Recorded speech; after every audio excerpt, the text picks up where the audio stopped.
Hello and welcome to Wolfman Gaming. This is my Uncharted 4 Crushing Difficulty walkthrough, and this is chapter 12, also known as At Sea.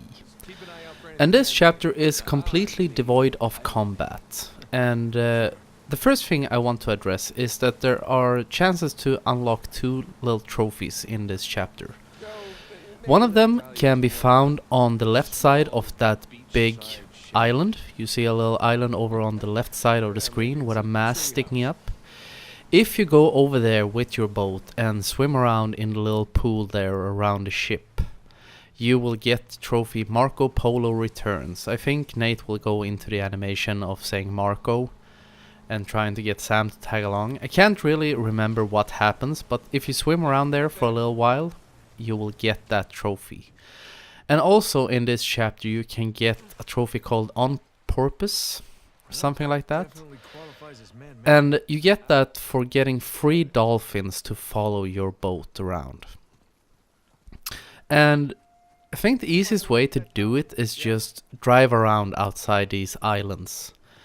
It was quite a while back when I took those trophies, and I can't remember if you have to go to an exact location. I will not be showing you in this video how to get them, but I thought I'd mention them at least, so you know, if you're playing this game and you're at this chapter, pick up those 2 trophies while you're at it. Because as I said, there is no combat at all in the entire chapter 12, and enjoy the calm while it lasts. Because the next chapter, chapter 13, I think it's called Marooned. There is a fight in that chapter which will really be your baptism by fire. I was stuck on that chapter for quite a while. There is a trophy called Peaceful Resolution, and you unlock that by getting through chapter 13 and chapter 14 without, I think it's without firing a gun or something. Yes, because you can kill enemies, but you cannot fire weapons. And if you're trying to do that on Crushing on chapter 13, I wish you the best of luck, and I hope you don't pull your hair out. Because when I started recording this walkthrough and I got to chapter 13, I knew all about that fight. I have beaten it in without using weapons on lower difficulties. And I tried for maybe an hour during the recording of this. It may even have been an hour and a half. I tried to stealth through that fight, and I just couldn't do it. And I always got caught at the same place, but I was spotted by different enemies, it seemed. Very weird and extremely frustrating. So if you're going for the Peaceful Resolution, I recommend try doing it on a lower difficulty. Because on Crushing, I have seen people do it on YouTube. There are videos of it. But for some reason, I couldn't get it to work. And very soon you will see a little transition here, because you are supposed to follow these arrows. There are arrows at the bottom of the sea and stuff like that, and the game wants you to follow them. I cheated a little bit. I followed the arrows, I found where I was supposed to go, and I went back. Tried to make it very seamless. Didn't manage. You saw that little transition right there. So you don't have to follow all these arrows. So I wanted to guide you directly to where you're going. And I still managed to fuck up a little bit. I drive my boat a little bit too far. But anyway, chapter 13. There is a big fight there. And if you manage to sneak through it on this difficulty, I'm impressed. I'm officially impressed. But I didn't manage to do it, so I will show you the strategy I think worked the best to get through it when shit breaks loose. But since this is such a calm chapter, and as I said, there is no combat coming up, so I thought I'm gonna tell you a little story about something that happened the other day.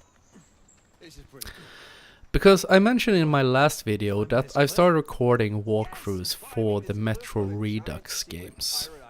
A bit as per request from two of my friends. As I said, one of them is stuck on Metro 2033 and the other one is stuck on Metro Last Light. And I thought they would be fun games to cover. And before I started recording, I thought about how I was supposed to do the walkthroughs. What did I want to achieve? So I checked through the trophy lists. And I decided to focus the walkthroughs around getting the good ending for both games. Because there are two endings in each of those games. And you have to unlock moral points throughout your gameplay that will push you towards one of the two endings. And if you have followed my channel, you will know that I rarely do practice runs before I start recording. Most of these games have been recorded from memory, from playing these games a lot. And I started recording a walkthrough for Metro 2033. And it took me about 8.5 hours all in all. And I spent the evenings of about 3 or 4 days doing this. So far so good, right? And I was feeling really cocky. I was like, I played this game lots of times, I know everything. Turns out when I got to the end, I didn't have enough good karma to get the good ending. So I was a bit miffed, to put it lightly. I was quite pissed because there I was, cocky as hell, and with 9 hours of useless video that I have now scrapped, and I have re-recorded. The walkthrough from Metro 2033. I went online into a Metro wiki to check out the moral points, and I became aware that I had missed quite a few. So in that walkthrough, I will not be showing you how to get all the moral points in the entire game, but I will show you how to get most of them, and at least enough to get the good ending. Because on my second recording, I got the good ending, and I also I did some strategies or some sequences a lot better in my second playthrough. And that is a good part about doing a practice run for a game, because you have the entire game in fresh memory, and you will not get to the end and realize that you've fucked up, hopefully. But I think I'm gonna do the same thing for Metro Last Light as well. I do have a clearer memory of that game, because when it came out on PS3, way back when, I think it came out in, was it 2011 or something? Either way, when that game came out, I'm a big fan of the books.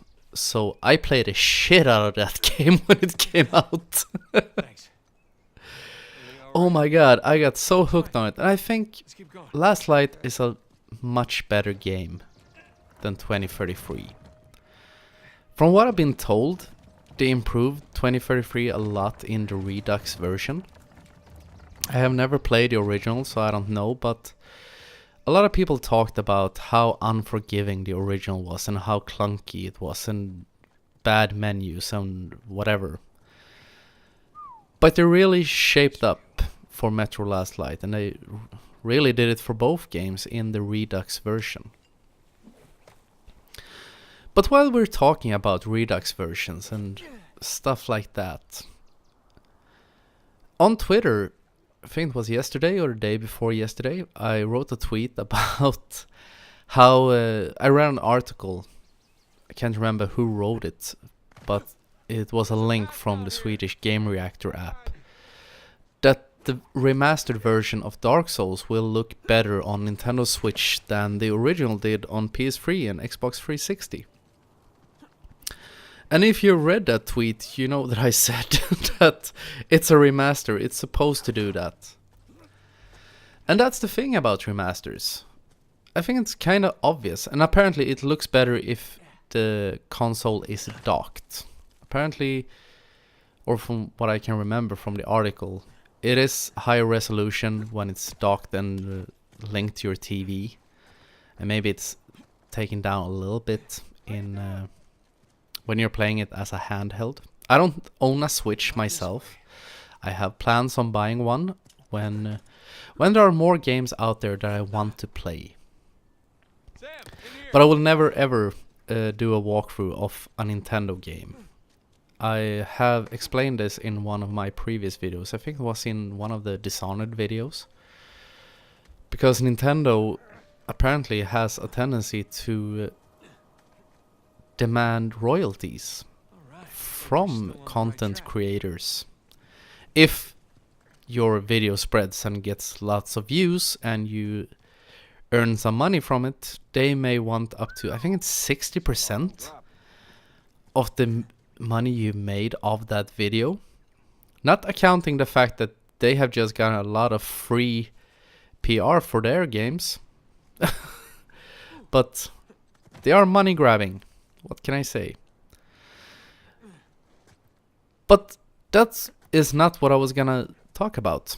Actually, I was gonna talk about a little bit about remasters in general. Because I talked to a coworker and friend of mine about this, that this has really become the regeneration of video games. And it is a trend that's been going on for quite some years now. Because when you look at the video game industry now, and when you read gaming news, it's either reboots, it's remakes, and lots of remasters.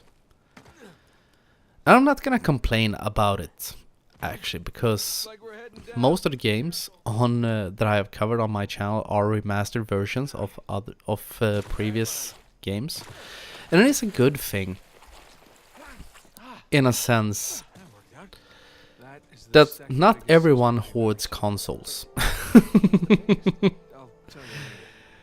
I am a bit of a console hoarder.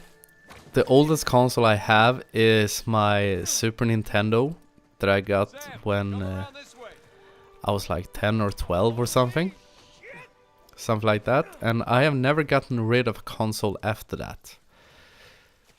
My NES that I got when I was really young somehow is lost. Someone borrowed it and it was never seen again.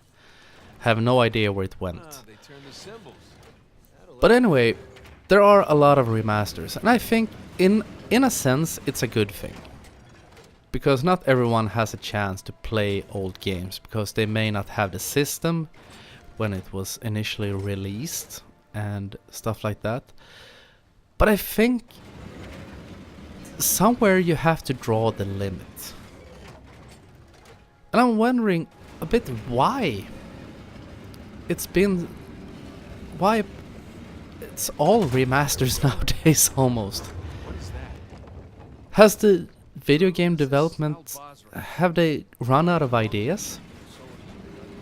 Because the last game I saw now that's got a remaster, which actually felt kinda motivated, was Assassin's Creed Rogue. I got an email from PlayStation Network the other day about it now being available on PlayStation Store. And that is actually a game I can understand why they did a remaster of it. Because Assassin's Creed Rogue was released, I think it was released the same time as Assassin's Creed Unity. It was released at the same time as some other game. It must have been Unity. Because I think Unity was the first Assassin's Creed game that was only released on PS4 and Xbox One and current gen consoles. And Rogue was released at the same time, and it was a PS3 and Xbox 360, I think, exclusive. So the one on, at that time, current gen consoles would get one game, and the ones playing the next gen consoles would get another game. So there is a game I can understand why they do a remaster, because I never played it. Because I had more or less, I wouldn't say left PS3 behind, because I still have one. But I wasn't interested in buying any PS3 games, because I just bought a PS4, or just a few months earlier, can't remember exactly when it was released.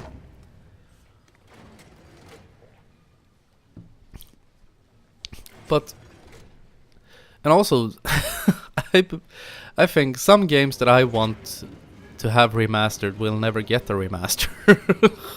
Which is a really bad thing. I think that Legacy of Kain Defiance, it needs a remaster. Or at least put it into PlayStation Store. Do it so I can play it on my PS Vita or my PS4 or whatever, because that was an awesome game. But I'm a bit curious, what do you think? Is remasters a good thing, and why do you think they are so popular? Is it just an easy way for developers to make money by more or less recycling old games? Or is it the fact that they want to give players a chance to play those old games that they may have missed? That is some food for thought. And also, because I think as a game developer it must be harder and harder to come up with new ideas and new innovative ideas. I have that problem sometimes when I play video games. It's the same with music actually, because I love music a lot. I've played in a few different bands, and music has always been a big part of my life. But the older I get, I think it's harder and harder for me to find new bands that really get my attention, or that really catches my attention, because you get a tendency that when you have listened to lots of different bands and you've been an active musician and music listener and lover for many years, when you hear a new band you start thinking, yeah, this band sounds like that band or that artist. And I also get the same sense a lot of times when I play video games.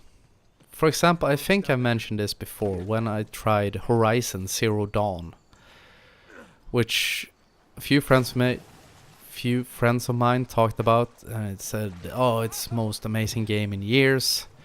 Oh, you gotta play it, so fun. But when I started playing it, it was good looking. I gotta give them that. But to me, it feels too much like Assassin's Creed meets Far Cry. And we all know how much I love Ubisoft games. But I have been on hiatus from that game for quite a long time, but I'm thinking about replaying it or picking it up again. And that is something I know that I've talked about, the fact that I got fed up with open world games for a very long time. I've actually come to appreciate these more linear experiences, because the problem I have when I play open world games, and I think a lot of you people have that as well, please let me know if in the comments if you agree or disagree, because it's always fun to get other people's input. But when I play an open world game, sometimes I have so much opportunities, so nothing gets done. You start a million different side quests, so you don't finish anything. But we have reached the end of chapter 12, so I'm not gonna rant on forever. I'm gonna save this conversation for another video. But I wanna thank you very much for watching, and I will see you again in my next video. So until next time, this is the Wolfman signing off.